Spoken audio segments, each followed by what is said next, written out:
What is up, guys? Team Feels here with another video, and today we got another deck profile. You guys already know the drill. So I have this game plan that I want to preface before we get into the video, that I want to start doing a deck profile like towards the earlier portion of the week, and then towards the end of the week doing like a super in-depth look at the deck, just to kind of describe how the deck functions, what you should do with some hands, things like that. So I think that's one of the big game plans from here on out. I know this isn't one of my traditional intros, so we'll throw a little traditional portion in there, which would be make sure you guys go ahead and smash that subscribe button, turn the notification bell on, and hit that thumbs up as well. But, you know, like I said, I want to start doing some deck profiles at the beginning of the week, and then by the end of the week doing a more in-depth look at the deck itself and going over it. That way you guys can learn how to play the decks that I'm showing even better. But let's go ahead and jump right on into this. All right, everyone. So ABCs. Let's talk about some ABC action going on in here. So the reason I wanted to talk about this deck is Union Carrier got smacked pretty hard on that last ban list. Not gonna lie, little bit salty about that. Hurt my feelings a lot because I was enjoying playing this deck, and then I was like, shit, like now I gotta figure something else out. I don't even know if I want to play this deck now. So I had to like alter everything. I had to play test a bunch of different things, and one of the things that I always do every single time, you know, I want to play ABC is I go on Dueling Book and I watch Pier 555. If you guys aren't familiar, you guys can see some of his replays on the DB Grinders channel. The guy is an absolutely fantastic ABC player. Props to him. If you're watching the video, sir, I literally wish I could shake your hand right now because I have watched so many of your games and been such a big fan of what you do for the deck. I absolutely love watching him play the deck so much that it makes me want to play him more. But we're basically going to profile this, so I'm going to show you guys some of the ratios that we have. So we have 3A, 3B, and 3C for our standard like ABC lineup. To complement that, I also have 2 of the Union Driver. This is just a really, really good card in this deck. Being able to consistently do your combos over and over again is kind of important. So playing 2 of this I think is proper because in case you draw one, you kind of still want to use the other one. So I opted to play 2, and there are games where you can resolve a second one. It does happen. So I think that this is probably your best Union lineup that you can do right now. There are other builds where you could do like the Torque Tune gear, but I don't like that one, so I just stick to the basics. Then we do play some gadgets. I have 2 gold and 2 silver. I don't think you need more than this. I think this is a perfect ratio. They're pretty good extenders. Additionally, with that, the other extender that I'm playing is 2 Galaxy Soldier. So I didn't want to play 3 because like the Photon Orbital combo was really big with your Union Carrier. And because Union Carrier got banned, I actually don't even play Infinity and Nova. These are just here as extenders. They let you link climb, and they allow you to also pitch your pieces out of hand, which is really important. So these aren't even here for a Nova Infinity. They're actually just here to extend, which I think now is actually fantastic. I'm really a firm advocate of it. Then we have some hand traps here. We have 3 Ash and 3 Droll, which in most of my profiles coming up, you're going to see this is probably going to be the big hand trap lineup that I'm playing is 3 and 3 of this because it's just so powerful against most of the meta.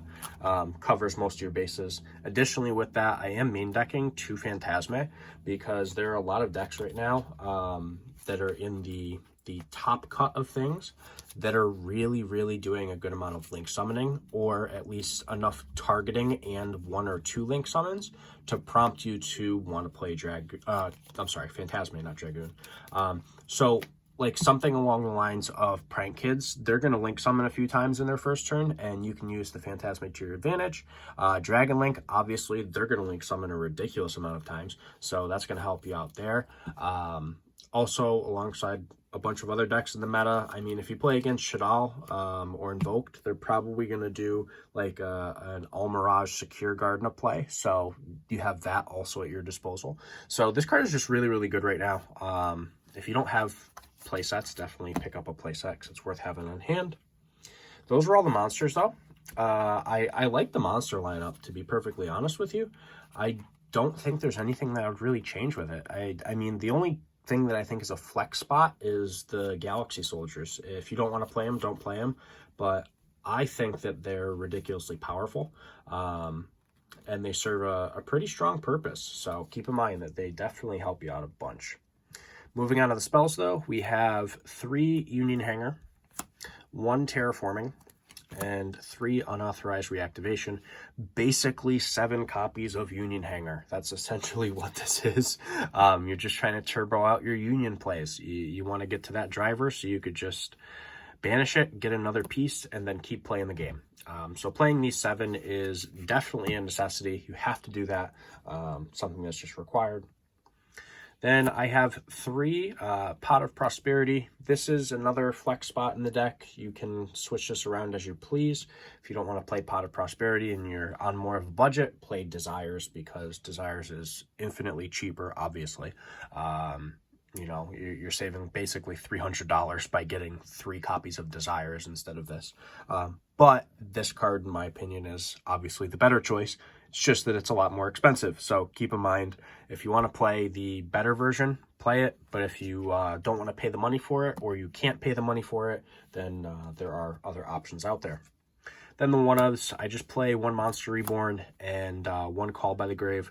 No Foolish Burial. I don't think Foolish Burial is necessary in this deck. I think that it just kind of takes up space. I just don't like Foolish Burial in here. I'm actually like not very fond of Foolish Burial in many decks right now, if any. I think the card can actually come back to multiples just because it's not being played, even in graveyard reliant decks. So I think that these are probably the 2 best one-ofs that you can main deck for the spell cards. Then the trap cards, I just play 3 Solemn Strike. Probably the best trap card right now. It's just really, really good, going first or second, because there's probably going to be a point where your opponent still triggers a monster effect going second that you're going to want to be able to pop this on. But that is the entirety of the main deck. We are going to hop on over to the extra deck and basically explain my ratios. So let's jump right into that. Alrighty, so extra deck time. Extra deck is going to be pretty standard in my opinion. For the most part, I don't think there are any super weird cards in here that I'm playing, but I'll try my best to describe at least the one that seems odd that some people may not know about. Some people might not. I'm not 100% sure, but we'll see. So we have the 3 Dragon Buster. Obviously, this is kind of what you need to play. If you're playing ABC without 3 of it, it's probably not a good thing. This is the card that needs some explanation for Link Monster, and that is Clara and Rushka. Some people may not know the combo with this. So basically, its requirement is a normal summon / set monster, and it can't be Link summon except during main phase 2. So let's say your opponent ends on like a back row, like we'll assume they're playing Dogmatica and they end on an Ecclesia with a punishment in their back row. Just something so basic, because that's the best way to describe this. So basically what you do is you'd use a Union Hanger. I'm just going to move this over here. Your Union Hanger would grab you like an A or a B or something. Probably a B is your better bet. So it grabs your B. You'd normal summon the B, and then you get the Union Hanger to equip, which you would then equip a C, because now the B is immune to trap cards, which makes their punishment basically invalid. Then you can swing at the Ecclesia, and the C gets popped, which if you have another piece in hand, then you could special summon it. Like, let's assume that you have A. Now you can special summon the A from hand, and this is engrave. And then from there, like, this still lives because the C is destroyed instead. And then main phase 2, you can link the B for the Clara and Rushka, and you can search for like another piece, and then you can banish these 3 for a Buster, and then you have a discard in hand. That's all off of Union Hanger. So that's kind of good, not gonna lie. So that's why we play the Clara and Rushka, because there are some scenarios where you're gonna normal summon swing and then main phase 2 just link off. Then some link 2s, we have a Bujinki Ashashima, or I'm terrible at pronouncing this card's name. It's so bad, but I just go with it. Then we have a Platinum Gadget, because Platinum Gadget is, once again, just a fantastic extender for this deck. The card just works wonders. And then we have an IP Masquerena, which many people know IP Masquerena and ABC is just so amazing. This card is fantastic. So I think that for your engine link 2s, that's probably your best bet. Then the generic link 2 is the Nightmare Phoenix, which is coinciding with the Nightmare Unicorn to basically just link climb. The Unicorn can also be used with your Masquerena to shuffle a card, which is pretty cool too. So we play both of those. And the link 4s, we have an Apollousa and an access code. The reason that I play the Apollousa is there's going to be times where you end on Masquerena and Buster Dragon. And after you banish a card of Buster Dragon, you can tribute it to summon 3. And then you can use your Masquerena to make like a 4-link material Apollousa, which is kind of crazy. Having 4 negations and a banish, that's pretty nuts. Then the last card for Link Monsters that we play is Underworld Goddess, because this does come up too with the Masquerena.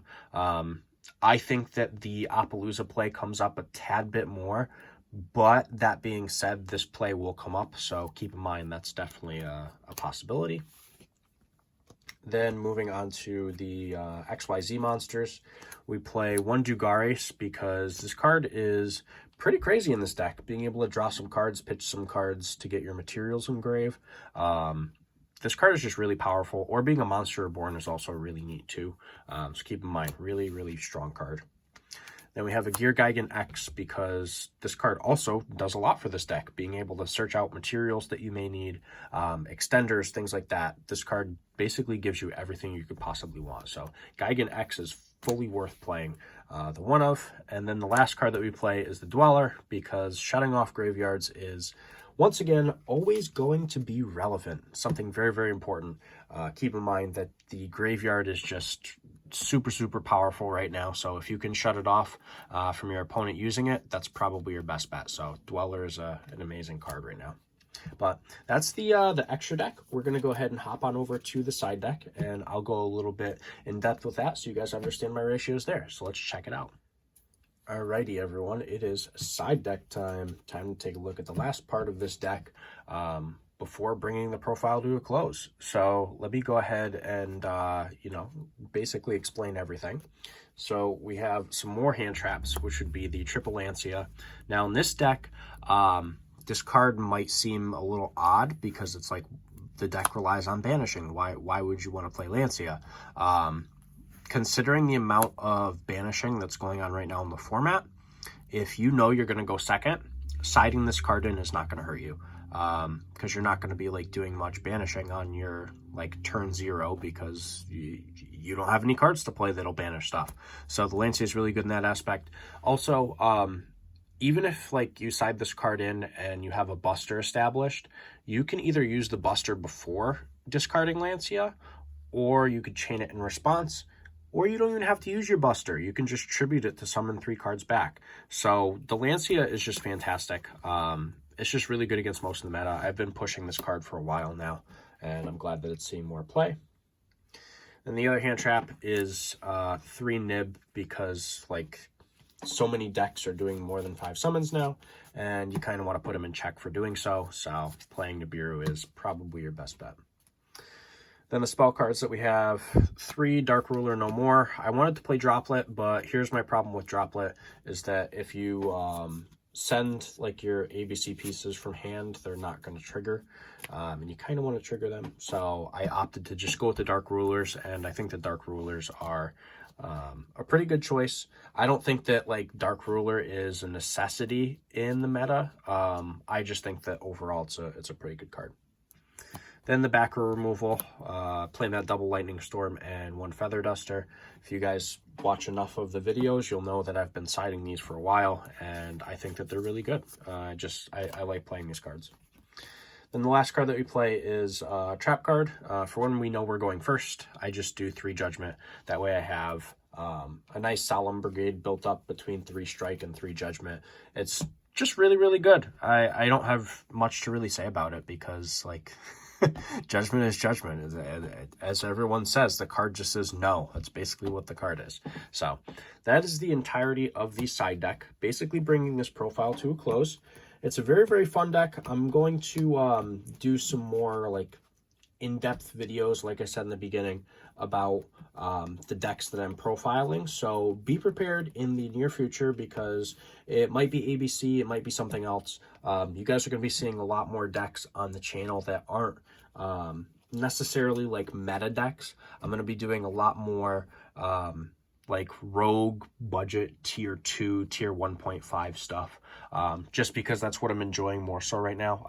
I'm just really getting a kick out of playing them. So, but like I say always, if you guys enjoyed the video, give it a thumbs up. Don't forget to subscribe. It is significantly appreciated. We are 15 subscribers away currently at the moment of me recording of hitting 700 subscribers. So super hyped about that. But for right now, this is Team Yugi Phils signing out.